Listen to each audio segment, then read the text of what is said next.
You learn a little, and suddenly you feel like you've got it all figured out.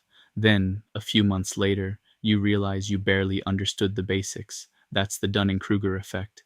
It's a cognitive bias where people with limited knowledge tend to overestimate their ability because they don't yet understand the complexity of what they're learning.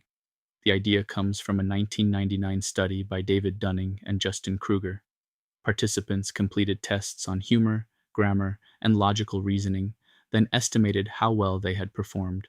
The lowest performers consistently rated themselves much higher than they actually scored, while the highest performers judged themselves much more accurately.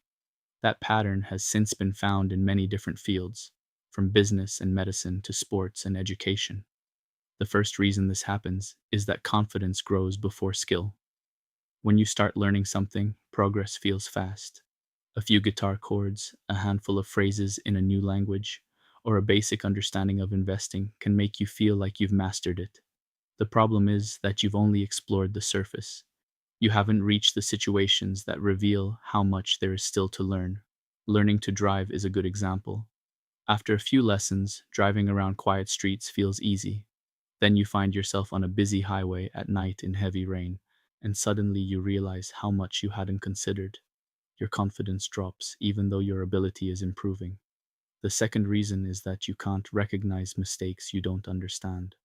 The same knowledge that makes someone skilled is also what allows them to judge their own performance.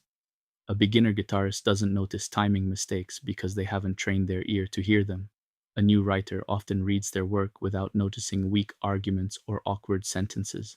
Those mistakes only become obvious after gaining more experience. That's why experienced people often sound less certain than beginners. They've seen enough complexity to know there isn't always a simple answer. The Dunning-Kruger effect isn't about intelligence, it's about self-awareness. The more you learn, the more accurately you can judge both what you know and what you still have left to learn.